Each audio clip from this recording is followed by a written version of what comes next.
Bom dia a todos, meus caros irmãos que nos acompanham pela rádio mais nessa manhã de sábado. Sejam todos bem-vindos a mais um programa Pátria Amada. E a gente, como sempre, começa consagrando esse programa, né, o Imaculado Coração de Maria, que todo sábado pela manhã, como afirma a tradição, ele é de fato dedicado à bem-aventurada sempre Virgem Maria. Ave Maria, cheia de graça, o Senhor é convosco. Bendita sois vós entre as mulheres, e bendito é o fruto do vosso ventre, Jesus. Santa Maria, Mãe de Deus, rogai por nós, pecadores, agora e na hora de nossa morte. Amém. Oferecimento do dia. Senhor Deus, Rei do céu e da terra, dirige, santifica, conduz e governa neste dia nossos corações e nossos corpos, nossos sentimentos, palavras e ações, a fim de que, submissa à tua lei, agindo conforme teus preceitos, mereçamos por teu auxílio ser salvos e livres nesta vida e na eternidade. Ó Salvador do mundo, que viveis e reinais pelos séculos dos séculos. Amém. Oferecimento das obras.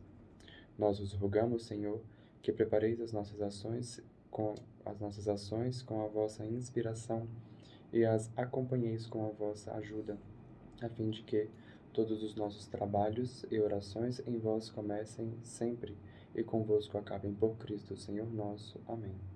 A Virgem Santíssima, ó minha Senhora, ó minha Mãe, eu me ofereço toda a vós e em prova de minha devoção para convosco, vos consagro neste dia meus olhos, meus ouvidos, minha boca, meu coração, inteiramente todo o meu ser. E como assim sou vosso, ó boa Mãe, guardai-me e defendei-me como coisa de propriedade vossa. Amém. Santo anjo do Senhor, meu zeloso e guardador, se a ti me confio a piedade divina, que sempre me rege, me guarde, me governe e me ilumine sempre. Amém. Oração de São Tomás de Aquino para antes dos estudos. Criador inefável, vós que sois a fonte verdadeira da luz e da ciência, derramai sobre as trevas da minha inteligência um raio de vossa claridade. Dai-me inteligência para compreender, memória para reter, facilidade para aprender, sutileza para interpretar e graça abundante para falar.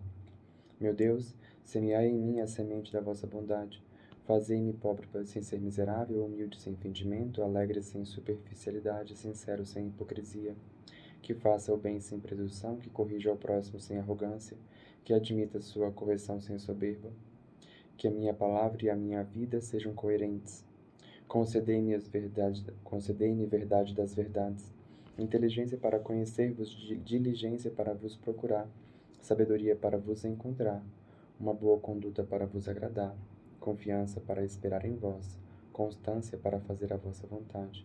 Orientai, meu Deus, a minha vida, concedei-me saber o que me pedis e ajudai-me a realizá-lo para o meu próprio bem e de todos os meus irmãos. Amém. Muito bem, meus amados irmãos e irmãs, a gente vem aqui realizando já há algum tempo, eu sempre busco fazer uma breve reprise, uns estudos aí acerca daquilo que é o entendimento da Igreja Católica acerca da política, né, e como que a gente tem que lidar com essa vertente, com esse aspecto da nossa vida que transpassa e impacta a nossa vida no nosso cotidiano. E também aí para despertar em nós, católicos, cada vez mais, fazer florescer aí, né, humildemente, que Deus se utilize dessas reflexões, para que possa então fazer florescer em nosso meio católicos que tenham interesse e vivacidade pela política, que, como diria Paulo VI, citando inclusive Pio XI, e que por sua vez se inspirou em Leão XIII, falando que a política é a suprema forma de caridade, né? Tendo-se em consideração justamente o que nós estamos abordando neste livro, que agora é a nossa fonte de reflexão, que a política ela vem daquilo que é a moral, né?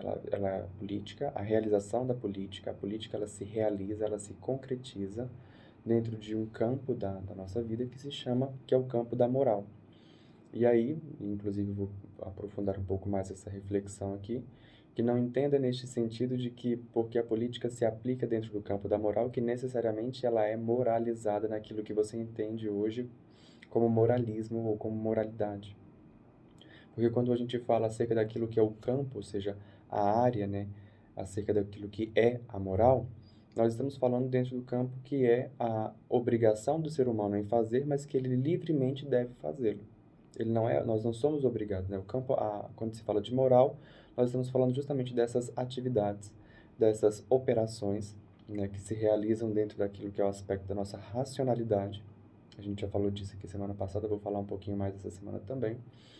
E que, dentro dessas operações da racionalidade, a própria razão nos leva a entender o que é o certo a se fazer, o que é certo e o que é errado, o que é bom e o que é mal, né?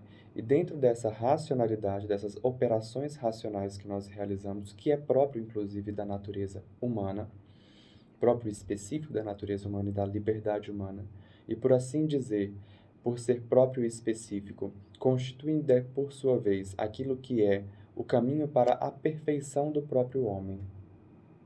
Ou seja, o homem, para ser perfeito, ele é dotado de liberdade. Mas para que a sua liberdade seja perfeita, é preciso que ela seja dotada de livres que, conforme o autor fala aqui, são atos, para tirar o termo moral, né, para que o homem, para que o homem seja, para ser perfeito, o homem precisa ser livre, ou seja, uma característica específica da nossa perfeição enquanto ente, enquanto pessoa, né? A pessoa humana, ela para ser perfeita, ela precisa ser livre. Mas para ser perfeitamente livre, o homem precisa obedecer aquilo que é a plenitude da racionalidade. E a plenitude da racionalidade, em outros termos, se chama moral, né? Ou seja, quando se fala que você está, então, obedecendo a um preceito moral, né, que na verdade deveria ser muito mais adequado se dizer que você está obedecendo a um preceito virtuoso, né, tendo em vista que tanto aquilo que é o vício como aquilo que é a virtude, ambos se encontram dentro de um aspecto que é a moral. Então, você está, então, obedecendo a um preceito virtuoso, né? Que, por sua vez, está descrito naquilo que é a moralidade. Dessa forma, então, né, e aí todo mundo deve estar se perguntando aí um pouquinho sobre por que eu estou falando acerca de moral, de princípios, daquilo que é certo, daquilo que é errado, dentro de um aspecto que é aquilo que é a política. Eu sempre procuro, né, porque às vezes até mesmo eu me vejo, quando leio esse livro, quando estou fazendo as reflexões, me aprofundando tão especificamente naquilo que é a moral particular, ou seja, aquilo que cabe a cada um, e aí a gente chega e vamos ser claros e objetivos.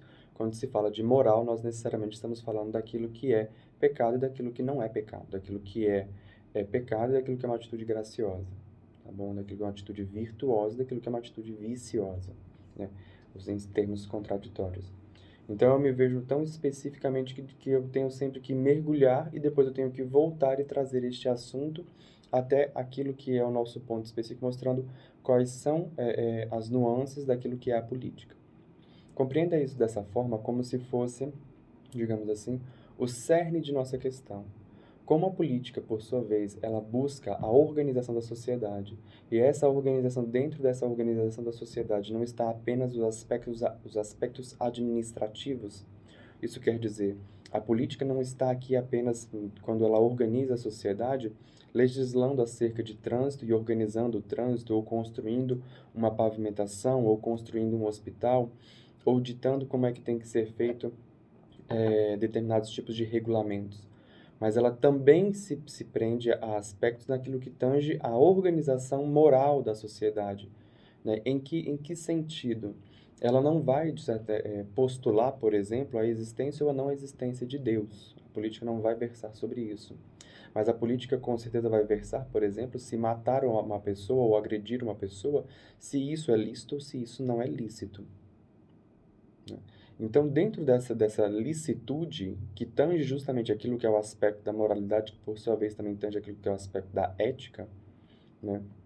Porque vocês podem observar, existem muitos aspectos da ética, muitos aspectos da moralidade que não estão incluídos dentro não estão postulados como uma linguagem mais técnica, jurídica, não estão positivados, não estão escritos, né, em pedra nas leis, mas eles estão ali de alguma forma, né? Quando, por exemplo, e aí vem justamente aquilo que nós estávamos falando no nosso encontro anterior, acerca daquilo que é a formulação de uma cosmovisão, E todo a nossa civilização, a nossa nação, ou seja, o Brasil, de uma forma específica toda a civilização ocidental, ou maior parte dela, está fundamentada em cima de uma cosmovisão cristã, em cima de valores cristãos.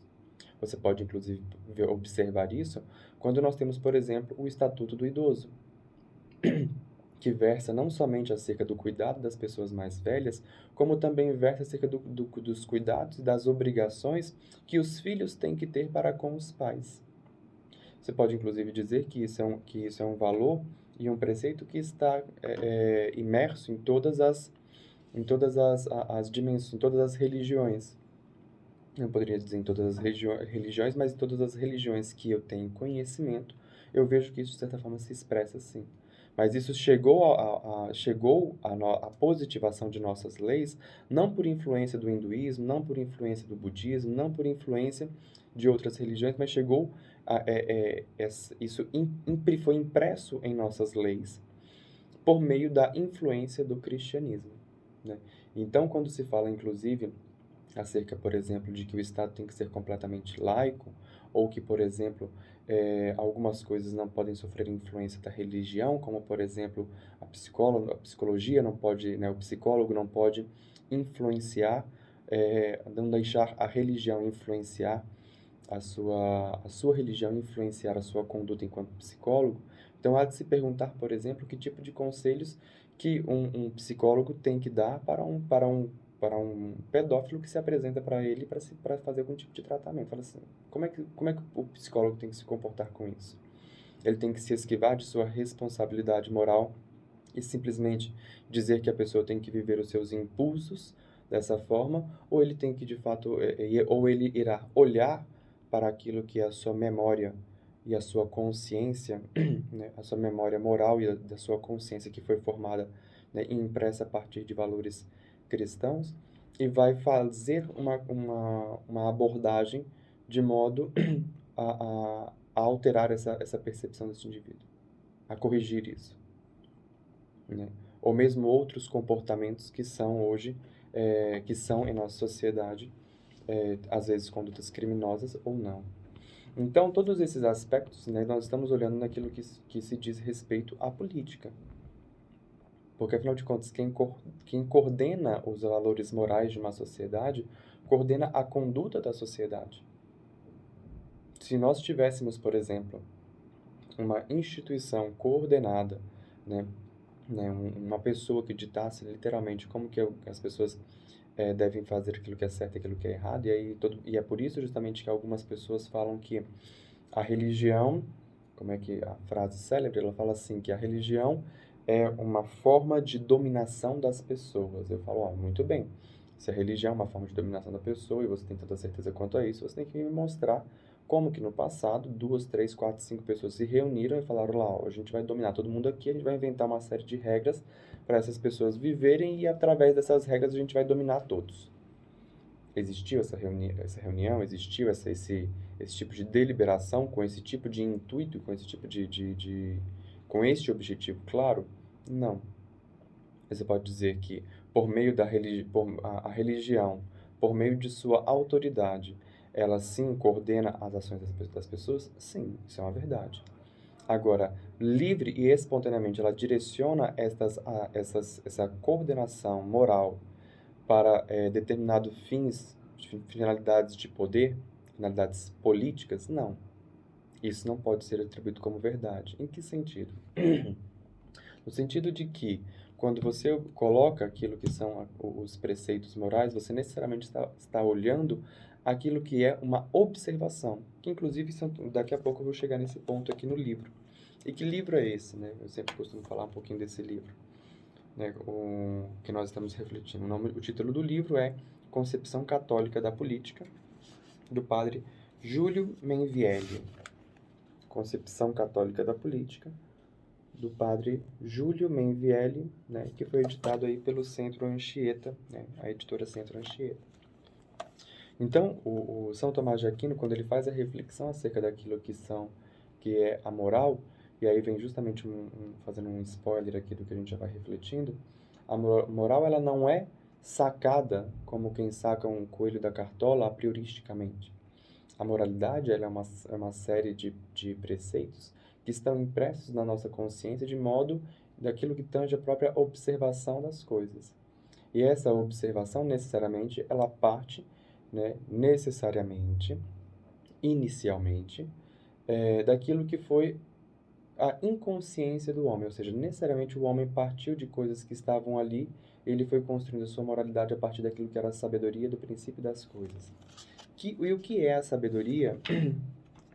Como é que ele fala aqui? Cadê? Aqui, ó. O que é a sabedoria que considera o princípio dos seres? A sabedoria que considera o princípio dos seres nada mais é do que uma coisinha chamada metafísica. Só que quando nós estávamos lá atrás, se você retornar isso, né, quando a gente estava ali no pré-história, digamos assim, quando a moralidade começou a surgir, é interessante quando a gente retoma esses valores de modo antropológico, de modo a olhar ali no princípio, como foi que esses hábitos surgiram, como foi que isso se tornou, digamos assim, preceitos morais.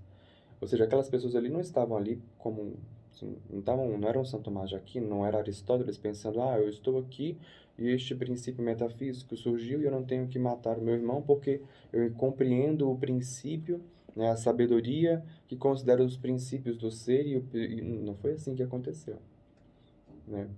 Mas necessariamente a moralidade ela foi evoluindo, né? E mais tarde, né, as pessoas elas conseguiram compreender a moralidade não mais como uma coisa que fosse meramente instituída, mas necessariamente como se fosse algo que parte da sabedoria que considera o princípio do ser.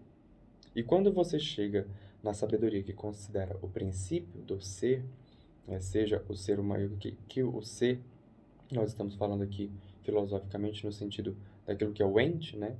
A sabedoria que considera o princípio do ser, você consegue compreender a moralidade e internaliza a moralidade não mais como uma coisa que é meramente algo a ser obedecido de forma, eu não sei por quê, alguém disse que tem que fazer. Não, você compreende a lógica por detrás daquele preceito, né, virtuoso que está ali, né, que se estabelece. Então, neste sentido, né, o autor aqui coloca de uma forma muito interessante, a gente está, para aqueles que tiverem o livro, na página 52, onde ele já falou um pouquinho aqui no que é o primeiro capítulo, né? Ele falou aqui acerca das duas teorias, ele está se perguntando aqui, né, e aí eu já falei, em que ponto que se encaixa a política, e a política se encaixa necessariamente dentro do campo da moral, e ele abre então perguntando se a política poderia ser algo, uma imposição, uma força da natureza imposta. E quando eu falo aqui a política sendo imposta, eu estou falando da organização da sociedade política, né? A sociedade ela busca se organizar, né? Desvincule nesse momento aqui a palavra política dos telejornais, que é aquilo que você está vendo. Vincule a palavra política neste momento aqui à organização social, à organização da sociedade, né? A política é, né, se você olhar inclusive etimologicamente falando, ou seja, a origem da palavra polis, né, grego, cidade, política, então é a organização da cidade, né? Seria a arte de organizar a cidade.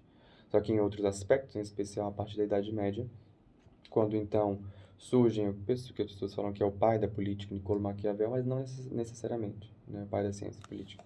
Não necessariamente, porque inclusive alguns consideram que existem alguns erros ali, em especial por como é a principal pergunta que se pode fazer é como é que se pode uma pessoa escrever um livro para se alcançar o poder, né, e esse livro, ao invés de ser guardado em segredo, ele na verdade ele passa a ser difundido. Existem princípios interessantes no livro O Príncipe, mas também há de se perguntar se este homem sabia como adquirir o poder, como é que ele não alcançou o poder estando com pessoas, estando ao lado de pessoas poderosas. Enfim, uma série de perguntas aí a serem feitas e questionadas quanto, digamos assim, a toda essa magnificência que se coloca quando se fala de Niccolo Maquiavel, né? E Maquiavel é de fato o sobrenome dele, não é um jargão para falar alguma coisa que é má, né? Maquiavelismo não quer dizer que a pessoa necessariamente seja má, mas maquiavelismo fala-se acerca trata-se de uma forma, digamos assim, de ser para se alcançar o poder. Então, a partir da Idade Média, e justamente com estes pensamentos, né, um desses pensamentos que é de Niccolo Maquiavel, mas propriamente depois, inclusive, com o advento da modernidade, com as democracias, necessariamente a política se tornou, porque antes, percebam, antigamente o que era a política? Bem, você tinha os reis, você tinha ali algumas expressões democráticas que aconteceram tanto na Grécia quanto na própria Itália, na Roma, né, no Império Romano, mas essas expressões democráticas, digamos assim, elas praticamente adormeceram durante o período da Idade Média, né, que onde praticamente surgiram ali os reinados, né, e consolidaram-se os reinados em sistemas ou em sistemas que eles chamaram depois de autoritarismo. Autoritarismo porque isso parte de uma autoridade única, né, ou seja, o rei que condensa em si todo o poder de organização da de organização da sociedade. Esta condensação, né, do poder do rei, do poder de organização da sociedade, e que aqui não estava dividido entre legislativo, executivo e judiciário, porque isso foi justamente uma divisão que surgiu a partir da Revolução Francesa, né, tudo estava ali condensado de forma única nas mãos do rei, vamos colocar assim, como todas as formas do monarca. Tanto é que né, monarquia única. E o rei, então, mas mesmo sendo o rei, né, aquele que condensa em suas mãos todos os poderes, percebam que essa monarquia, necessariamente, aí o próprio poder do rei, ele tem que ser subsidiado não, ele tem que ser amparado, né, e colocado ali por anteparos que o sustentem. Porque, afinal de contas, um rei, até no rei, ele não é rei sozinho. Porque se os outros, digamos assim, pense isso de forma tribal, né? Pense isso de forma tribal. O chefe do clã só é o chefe do clã porque todos os outros líderes de famílias deste clã o apoiam enquanto líder.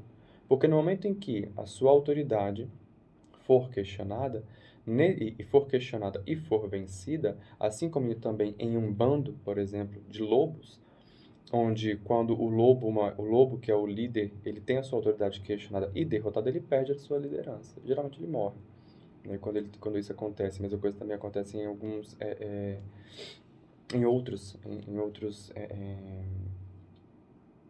em outros tipos de agrupamentos de animais. Então, quando você percebe isso, você vê que o rei não é o rei simplesmente porque ele quer ser rei, por causa do negócio do sangue.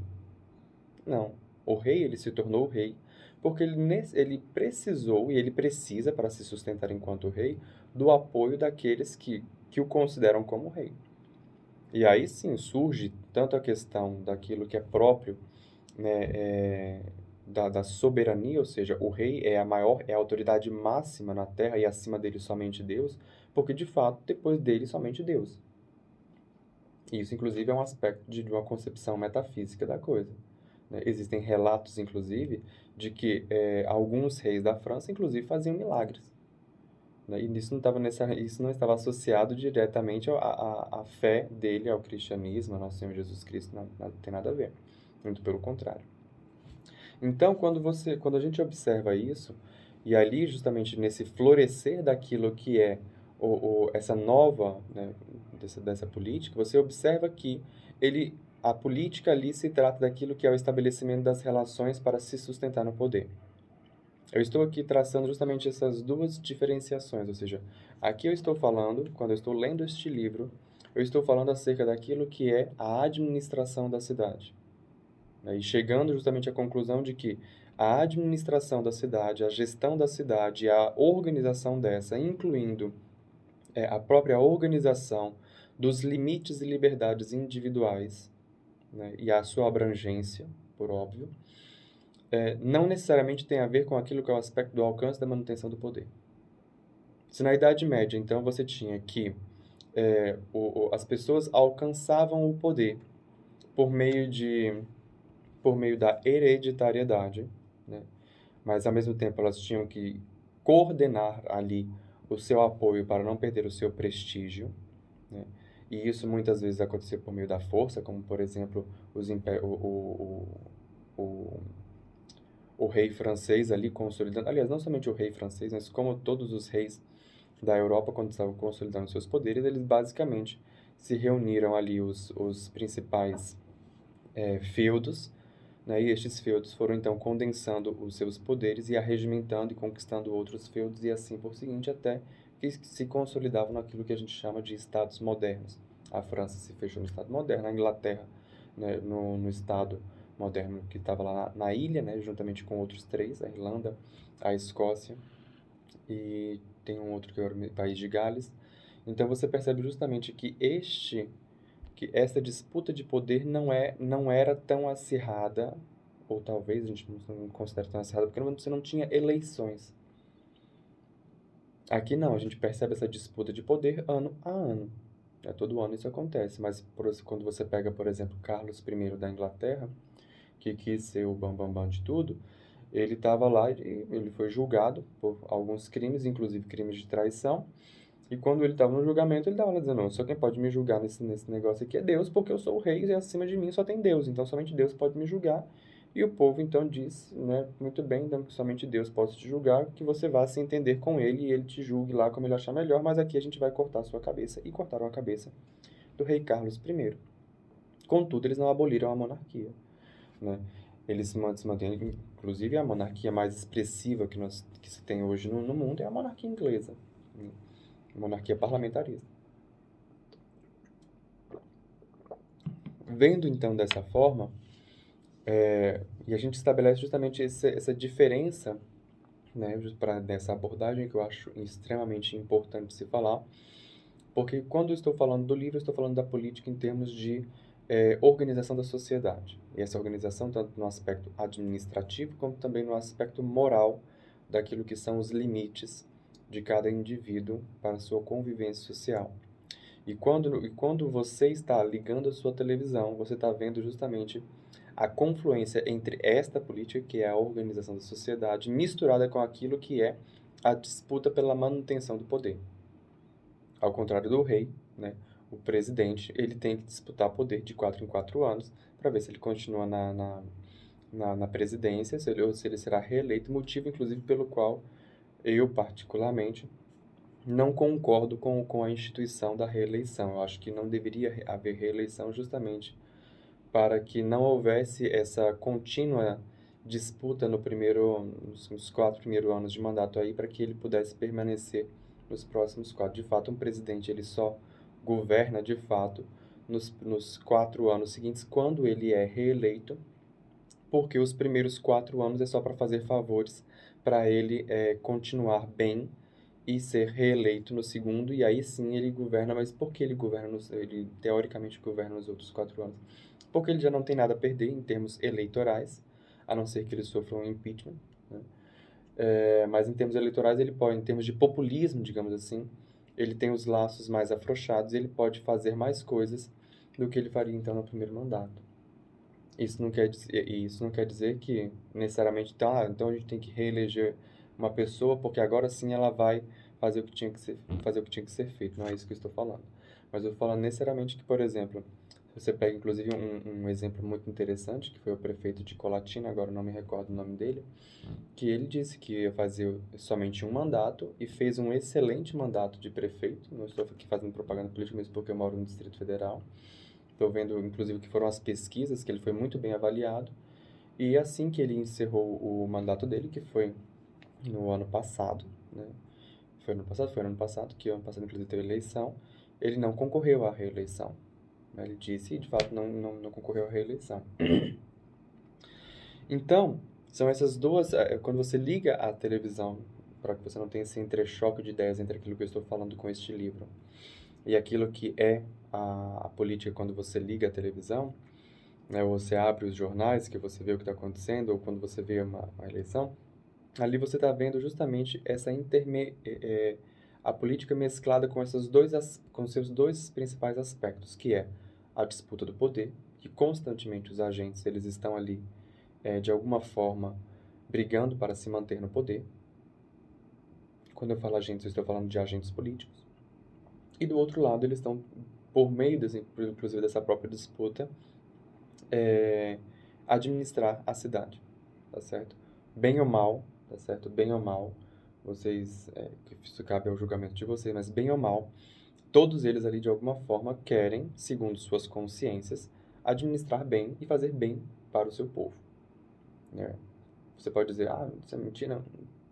Primeiro, eles se candidatam com este intuito. Quando você vai conversar com essas pessoas, você percebe isso. Mas não estou aqui falando de aspecto de corrupção, se a pessoa tem corrupção, se ela não tem, tá certo? Porque, de fato, existe muita corrupção ainda, né? E nos últimos tempos, temos regredido e muito naquilo que é o combate à corrupção, né? Inclusive, organismos internacionais estão preocupados naquilo que é o combate à corrupção no Brasil, que perdeu muito espaço nos últimos 2 anos. Então, quando você olha, né, nos últimos 2 anos, perdeu muito espaço. Quando você olha e as pessoas que se candidataram e se elegeram, elas necessariamente elas estão ali querendo fazer o bem para as pessoas, mesmo que este bem você não concorde moralmente. Porque tem gente que acredita que, por exemplo, o aborto é uma coisa que é bom para as pessoas.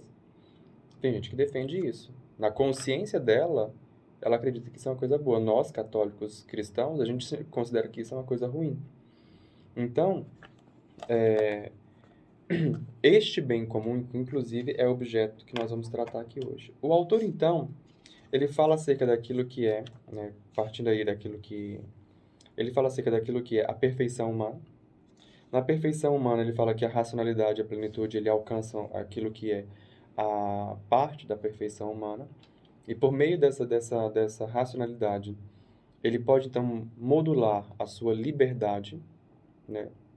Essa modulação da liberdade faz com que os seus atos possam ser perfeitamente perfeitos, ou seja, livres e bons, ou podem ser atos viciosos, ou seja, livres e maus. Quando ele olha, então, esta racionalidade que faz parte, então, da lei das coisas, a racionalidade ela está dentro daquilo que é a lei, né, do que nos obriga, ou seja, nós necessariamente somos racionais.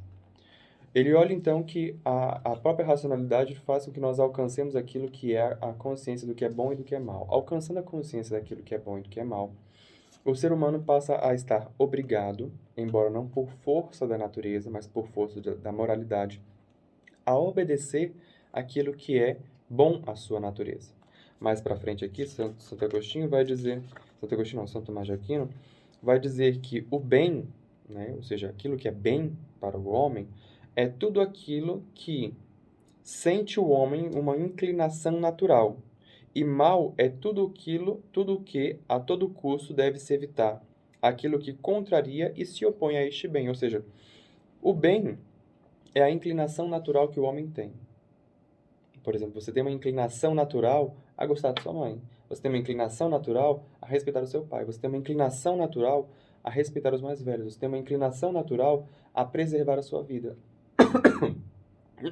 Você tem uma inclinação natural a cuidar das pessoas, a identificar no próximo, né, algo que tem que ser cuidado e preservado porque você se identifica com aquele tipo de coisa, você se espelha, né, e por espelhamento você não quer produzir o mal. Ou seja, essa inclinação natural e a própria organização e a convivência social.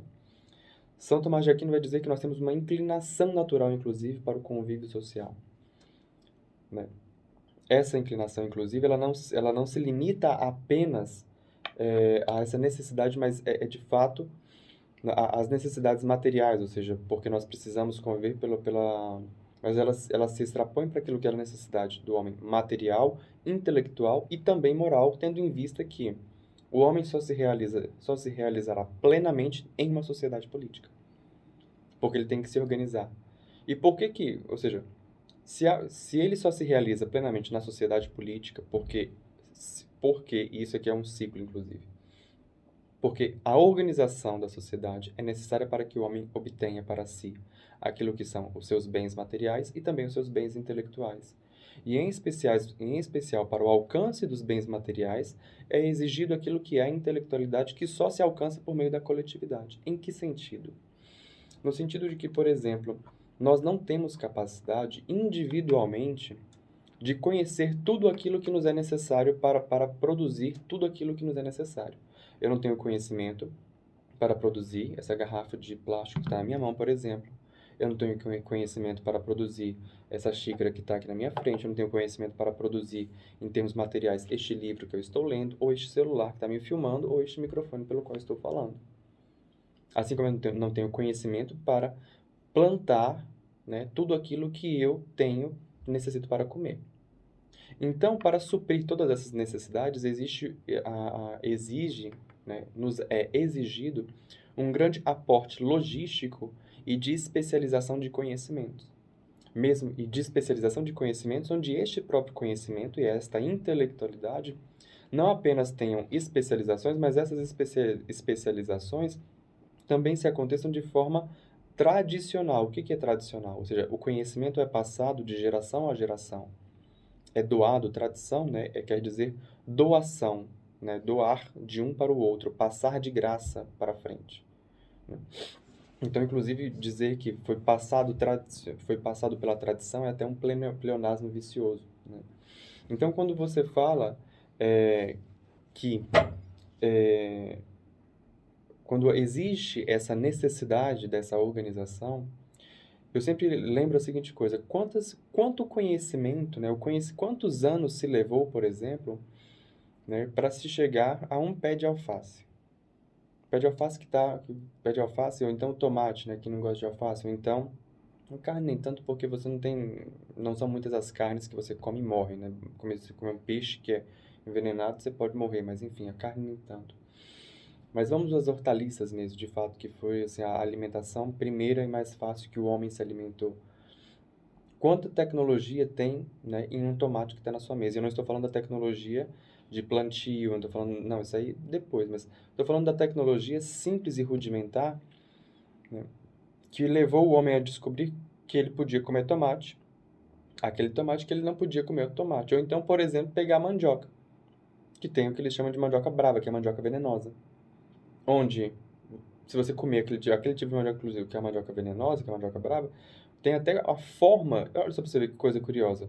Como é que o homem descobriu a forma de se cozinhar, né, cozer aquela mandioca, para saber que aqui naquele ponto ela não é venenosa? Quantas pessoas você acha que morreram, né, para conseguir desenvolver essa técnica de cozimento da mandioca brava, para saber, não, assim ela não mata?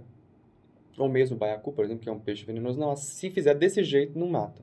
Bem, mas para se fizer desse jeito, não mata, teve que um bando de gente morrer, né, para saber que daquele jeito não morria. Estou pegando esse caso específico para te dizer que, especificamente, nós não conseguimos conhecer tudo aquilo que nos é necessário para sobrevivermos. Nós temos que nos especializar.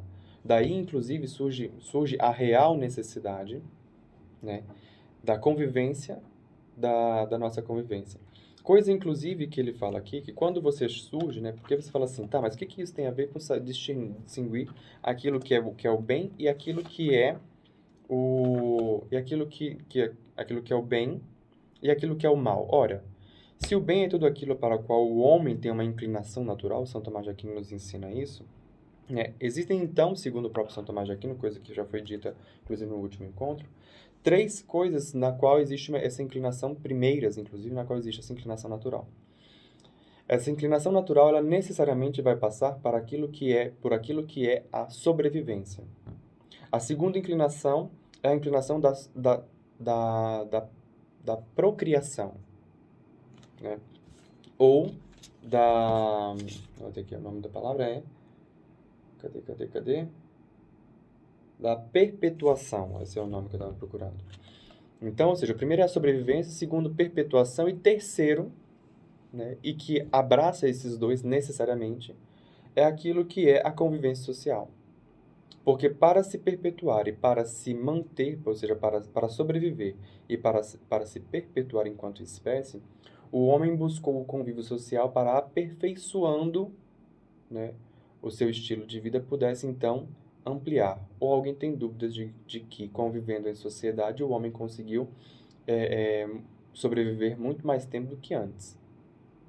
Quando, por exemplo, você tinha uma picada, levava uma picada de cobra, você morando sozinho, qual as chances de você sobreviver? Ou uma fera te atacar? Então, não há dúvidas de que quando o homem se arregimentou em sociedade, primeiro de aspecto nômade, depois em aspecto sedimentar, não há dúvida alguma de que este arregimentamento, né, essa sedimentação, né, essa em sociedade, essa organização em sociedade, necessariamente trouxe para o homem muitas vantagens competitivas frente às outras espécies. E fez, inclusive, com que a gente tivesse, por exemplo, e não somente, vou dizer aqui, mas, por exemplo, se uma pessoa que mora isolada e uma pessoa que mora dentro da cidade, as duas têm um infarto. Qual delas você acha que tem mais chances de sobrevivência, de alcançar um hospital e ser internado nesse hospital? A que mora isolada ou a que mora dentro da cidade? A que mora nas proximidades, mora em comunidade? Então você percebe justamente aí aquilo que também é uma inclinação do homem para a sua organização.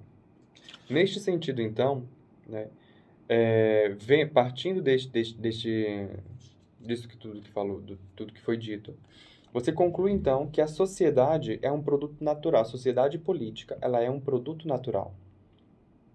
Ela é um produto dessas inclinações da natureza. Perceba então que tudo isso aqui, estamos partindo daquilo que é a observação. Logo, ou seja, vou ler aqui essa parte que ele fala. De tudo isso segue que a sociedade política é um produto natural, ou seja, exigido pelos impulsos sociais que estão depositados no homem. Logo, Deus, autor da natureza humana, é necessariamente também autor da sociedade política. Vou repetir. Deus, que é o autor da natureza humana, que é o autor da racionalidade, da qual essa natureza humana criada por Deus, na qual está inserida a liberdade do homem, na qual está inserida a racionalidade do homem, e por meio da qual esta racionalidade modula aquilo que é bom, né, aquilo que é bem e aquilo que é mal, e por meio daquilo que é bem e daquilo que é mal, consegue distinguir e discernir, né, aquilo que as três coisas que lhe são inclináveis, digamos assim, que é a sobrevivência, a procriação e a necessidade do convívio social. Então, tudo isso que foi criado por Deus, então, necessariamente, a sociedade política também tem que ser um produto considerado obra da criação divina. Assim, então, né, ou seja, dessa forma, e aqui ele arremata com uma frase dizendo, logo, né, o artificialismo de Rousseau e o agnosticismo de Murat ficam radicalmente excluídos da sociedade política. Ou seja, o artificialismo de Rousseau, que é a parte de que, não, a sociedade política ela é, na verdade, uma criação do homem de livre iniciativa. Né? Eu vou colocar aqui o imperialismo não no sentido de império, mas no sentido de que de uma obstinação de lei forte que obriga o homem à organização política. De Murat, que é uma das pessoas que era dos líderes da l'Action Française, né? Ficam, então, radicalmente excluídos da ciência política. Onde Murat fala que o homem é obrigado, como uma força da natureza, a se organizar politicamente, e Rousseau fala que não, que a organização política nada mais é do que uma criação da livre iniciativa do homem. Quando, na verdade, ela está justamente balizada entre esses dois pontos, entre esses dois extremos. Observemos contra Murat que este impulso social não é forçoso nem cego, como um instituto. São Tomás de Aquino empregou uma fórmula luminosa para explicar sua natureza. Diz que há uma inclinação à vida social, assim como há também uma inclinação do homem para a prática das virtudes. Isso quer dizer que, assim como a vontade do homem, na vontade do homem, Deus pôs certos apetites que nos dão capacidade de impulsionar o agir virtuosamente. Apetites que não nos forçam, que podemos contrariar. Assim também, o impulso nos move à vida social. Essa observação nos indica, desde já, que a realidade política é essencialmente ética em sua própria constituição interna, pois o movimento que a funda não é a vontade livre, pura, nem um instinto forçoso, senão um movimento intrinsecamente moral e moralmente obrigatório. Assim como cuidar do seu pai, cuidar da sua mãe, é um instinto obrigatório, é um instinto moral obrigatório. Mas ele não te é um instinto forçoso. Assim como é obrigatório tender própria perfeição, é obrigatória a vida em sociedade. Portanto, é a ordem moral que dá a existência e rege a vida política. Aqui está o âmago daquilo que ele fala acerca daquilo que é a vida política. Ele está aqui consagrando e fechando isso com chave de ouro, dizendo, ó, sacramentou, não tem mais o que ser discutido. A vida política, ela necessariamente está dentro do campo da moralidade. E esta moral é que tem que reger a vida política. Breno, mas não é assim. Não é assim que se está lá na política. Eu vejo um bando de gente se xingando, eu vejo um bando de gente se matando lá dentro. Sim. Ali nós estamos falando, como eu já falei, inclusive da própria disputa de poder, etc. Mas quando você, né, político católico, for se dedicar à sua vida política, lembre-se que, né, é justamente esta moral aqui que deve reger e nortear a sua ação política. Não espere e não tenha, de forma alguma, algum tipo de ânimo de que você vai adentrar na política com algum tipo de higiene moral. Quando eu estou falando que você não tem que ter higiene moral, não estou dizendo que você tem que se corromper, tá bom? Eu estou dizendo que você tem que ter consciência de que lá não é um ambiente moralizado no sentido que você entende por moral. Tá certo? Lá não é um ambiente de aspectos bonitinhos, perfumadinhos, cheirosos. Não, não é. Mas você que tem que se blindar, você que tem que ter em mente aquilo que é a sua consciência moral e aquilo que é o objetivo em estado ideal daquilo que é a política, para que você possa então buscar isso. O objetivo em estado ideal daquilo que é a política em termos da ideia da consciência católica. Fecha então ele dizendo a seguinte coisa: a lei fundamental única de toda a sociedade política é o bem comum temporal. Vou repetir. Fundamentamos a análise da estrutura da realidade política para ver como a sua própria medula é uma realidade moral. Em especial porque quando o homem, lembrando, quando o homem ele se organiza em torno da sociedade, quando o homem, né, quando a humanidade ela se reúne ali buscando justamente, por meio da sociedade, a proteção da sua prole, né? Ou seja, da perpetuação da espécie, e a proteção também da sua própria existência, necessariamente ele está buscando que a sociedade política o resguarde daquilo que aquilo que ele busca, que é o bem. Né? O bem, aquilo enquanto que é as suas inclinações, ou seja, aquilo que é a moral. Logo, se este é o objetivo do homem quando se reúne em termos de sociedade política, então o objetivo da política necessariamente será o bem comum, temporal. O bem comum temporal. Se nós pudéssemos dizer assim, por favor, pelo amor de Deus, não me interpretem mal. Mas a igreja cuida, né, apesar de que é de fato assim, a igreja cuida acerca daquilo que é o bem comum espiritual. E a política cuida, então, daquilo que é o bem comum temporal. E temporal que se fala, ou seja, acerca daquilo que está aqui no tempo. Né? Então, dentro do tempo, né, a política se incumbe daquilo que é a organização do nosso bem-estar.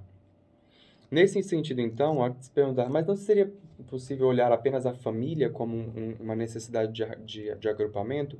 Não. A família é um ponto de necessidade, mas ela não é suficiente para se alcançar aquilo que é o objetivo da sociedade, porque você não consegue em uma mesma família ter um engenheiro, um marceneiro, um arquiteto, um médico, tudo. Você não consegue ter dentro dessa família. Então, o princípio básico, a célula básica da sociedade, que é a família, ela não consegue por si só suprir todas as necessidades que você precisa para almejar a sua perfeição naquelas três pontos que nós já falamos: a perfeição intelectual, perfeição material e perfeição moral. Ou, ao contrário, perfeição moral, perfeição intelectual e perfeição material, né? Justamente na sequência. Então, você justamente encontra aquilo que é suficiente dentro da sociedade, que objetiva aquilo que é a busca pelo bem comum. Em que consiste, então, essa perfeição que o homem almeja, né? Somente por meio da sociedade, por meio da vida social, né? O homem consegue alcançar a vida, pois somente a partir da sociedade, da vida social, pois nela pode-se alcançar aquilo que é a perfeição. E em que consiste a perfeição? Pergunta e responde o Padre Menvielle. O homem alcança sua perfeição na plenitude racional, isto é, na consumação de todo o seu ser, que se é corpo e também, sobretudo, alma inteligente com capacidades intelectivas e morais. O bem de todo o composto, né, aqui fala, logo, o bem que a sociedade política deve proporcionar ao homem é o bem de todo o composto, o bem humano, bens econômicos e materiais e, sem dúvida, mas também bens intelectuais e morais. Porque o fim próprio da política é assegurar o toto bene vivere, uma plena vida boa em comunidade social. E em que consiste, né? Aqui ele detalha mais um pouco, e aqui vem São Tomás de Aquino no livro De Regnum. Detalhando mais esse bem comum temporal na cidade, deve cumprir-se 3 condições, ou seja, esse bem comum, São Tomás de Aquino divide em 3 condições. Primeiro, assegurar a paz, ou seja, que todos vivam em forma de comunidade. Para isso, todos os indivíduos e todos os grupos devem ser protegidos em seus direitos, de modo que se alcance uma comunidade com um regime de vida estável e harmônica, sem injustiças e assimetrias irritantes, no caso aqui, que provoquem brigas. Segundo, que todos os indivíduos e grupos sociais, firmemente unidos pelo vínculo da paz, que foi o primeiro vínculo, empenhem-se na ação comum de alcançar um alto nível de convivência humana e virtuosa, ou seja, aquilo que se é a organização da sociedade temos suas práticas virtuosas. Terceiro, que pela habilidade do poder público e sob sua direção, todos os indivíduos e grupos sociais alcancem e tenham à sua disposição a abundância de bens materiais, culturais e espirituais, que assegurem a plenitude de uma vida virtuosa, digna do homem, no grau mais alto que permita um determinado desenvolvimento cultural. Então, são esses 3 aspectos que se objetiva aquilo que é o bem comum, que a política deve buscar. A paz comum, né? O alto nível de convivência, a harmonia de convivência entre esses indivíduos e, por fim, o desenvolvimento econômico, né, para a abundância de bens materiais, espirituais e culturais. Tudo bem, meus amados irmãos? Eu vou ficando por aqui. A próxima... Aliás, deixa eu só ver aqui. Vou ficando por aqui mesmo. A gente continua falando depois, na semana que vem, sobre moral e técnica política, política e teologia. E assim a gente vai encerrar, então, na semana que vem, o primeiro capítulo. E aí a gente parte para o segundo capítulo, que é o problema da soberania.